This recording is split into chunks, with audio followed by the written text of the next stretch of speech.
ভগবান শ্রীকৃষ্ণ বললেন, বাসি কাপড়ে আমার পুজো দাও। কিন্তু ভগবান শ্রীকৃষ্ণ হঠাৎ কেন এমন কথা বলল, জানলে আপনারা অবাক হয়ে যাবেন। বন্ধুরা, আজকে আমি জানাবো ভগবান শ্রীকৃষ্ণ কেন বাসি কাপড়ে পুজো দিতে বলল। তাই বন্ধুরা, সম্পূর্ণ ভিডিওটি দেখুন। নমস্কার বন্ধুরা, আমি রূপা। আমার ধর্মের কথা ইউটিউব চ্যানেলে আপনাদের স্বাগত।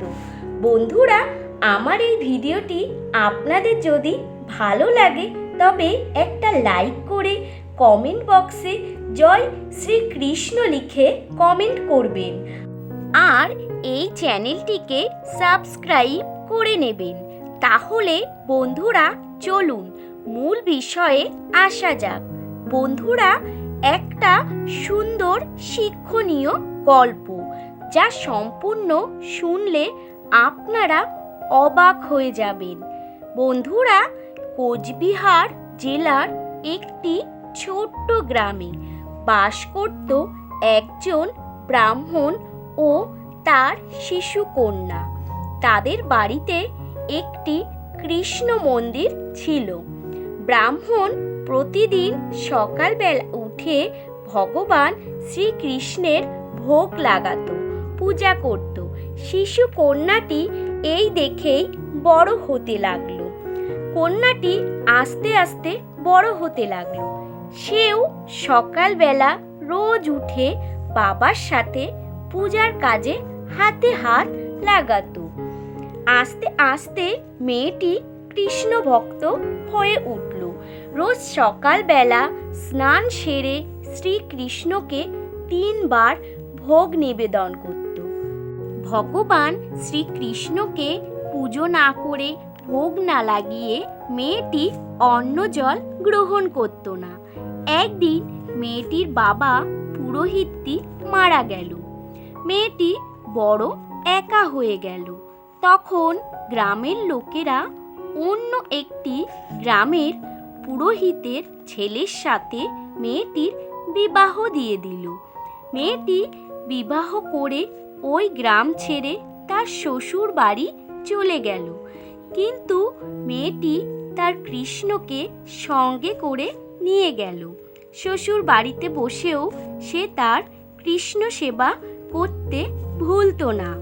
সে নিত্য শ্রীকৃষ্ণের সেবা করত। মেয়েটির স্বামী গ্রামে গ্রামে পুজো করত। সেখান থেকে যা আনতো তাই দিয়েই তাদের সংসার কোনো রকমভাবে চলে যেত। মেয়েটির কোনো শখ আহ্লাদ ছিল না। এভাবে অনেক দিন কেটে গেল। কিন্তু বন্ধুরা, মেয়েটির কোনো সন্তান হলো না। সে শ্রীকৃষ্ণকে তার সন্তান মনে করত। এভাবেই তার জীবন কাটতে লাগলো।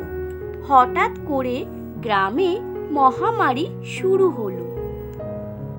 মেয়েটি ও তার স্বামী দুজনেই গ্রামের লোকেদের সেবা যত্ন করে সুস্থ করতে লাগলো।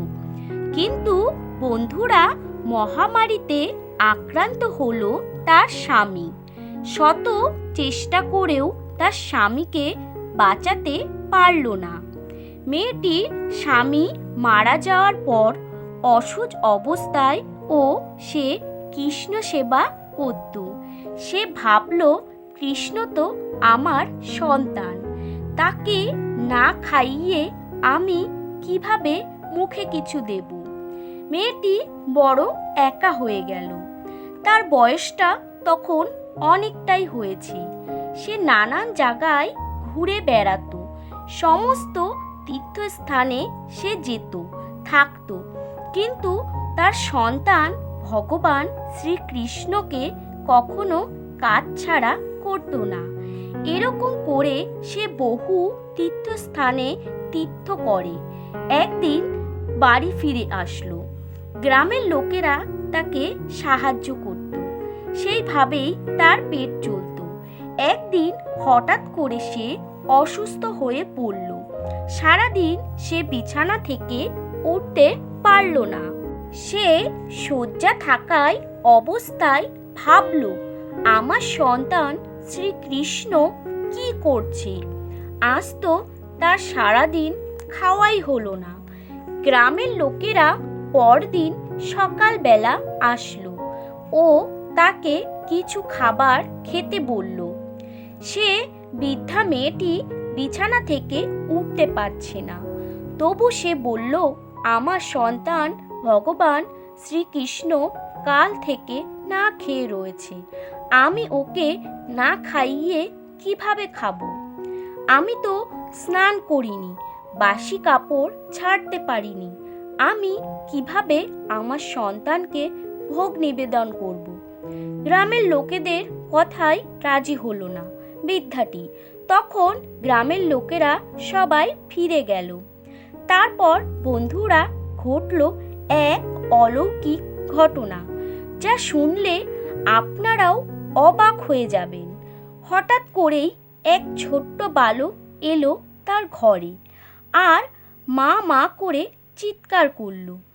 বৃদ্ধা মেয়েটিকে ডেকে বলল, মা মা, আমার খুব খিদে পেয়েছে, আমাকে কিছু খেতে দাও। বৃদ্ধাটি চমকে উঠল, বলল, কে তুমি বাছা? বালকটি বলল, আমি তোমার পুত্র, তুমি আমাকে কাল থেকে খেতে দাওনি, আজ আমার খুব খিদে পেয়েছে, আজ আমাকে খেতে দাও। বৃদ্ধার শরীর তখন খুব খারাপ, তাও বৃদ্ধা মেয়েটি উঠল। তখন বালককে বলল, তুমি কি খাবে? বালকটি তখন বলল, আমি খিচুড়ি ভোগ খাবো।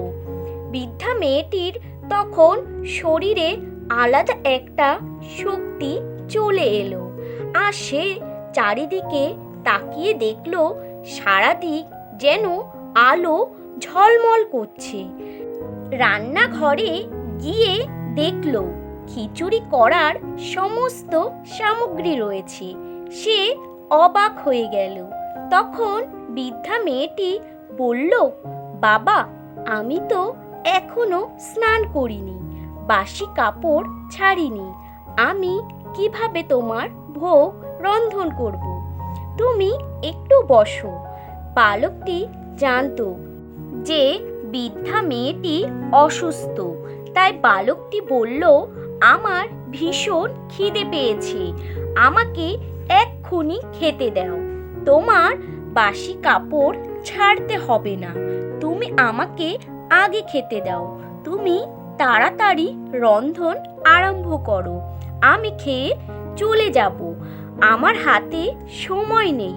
তখন বৃদ্ধাটি ভাবল, তাই তো, বাছাটার খুব খিদে পেয়েছে, আমি ওকে আগে খাওয়াই।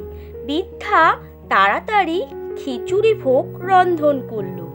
তারপর বালকটিকে বসিয়ে নিজের হাতে খাইয়ে দিল। তখন বৃদ্ধাটিকে বলল, মা, খুব সুন্দর হয়েছে ভোগটি, আসো তোমাকেও একটু খাইয়ে দিই।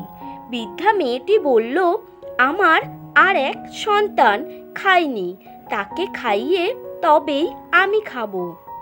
বালকটি বলল, ঠিক আছে মা, তুমি আমার জন্য আরেকটু খিচুড়ি নিয়ে আসো। বৃদ্ধাটি রান্নাঘরে গিয়ে খিচুড়ি নিয়ে আসলো। এসে দেখে সেই আসনে তার শ্রীকৃষ্ণ বসে আছে। বৃদ্ধাটি অবাক হয়ে গেল আর বুঝতে পারল তার কৃষ্ণ তার কাছে এসেছিল, তার সন্তান। কৃষ্ণকে বুকে জড়িয়ে ধরে খুব কাঁদল আর বলছিল, তুমি আগে কেন আমাকে বললে না? কৃষ্ণ তখন আদেশ করল তাকে সেই প্রসাদ গ্রহণ করার জন্য। বন্ধুরা, মানুষের ভক্তি সব কিছু। ভক্তি করে ভগবানকে ডাকলে ভগবান তার ডাকে ঠিকই সাড়া দেয়। বন্ধুরা, এই ছিল আজকের ভিডিওটি ভালো লাগলে একটা লাইক ও কমেন্ট বক্সে জয় শ্রীকৃষ্ণ লিখে কমেন্ট করবেন আর আমার এই ধর্মের কথা ইউটিউব চ্যানেলটিকে সাবস্ক্রাইব করে দেবেন। দেখা হবে এরকমই আর একটা নতুন ভিডিওর সঙ্গে।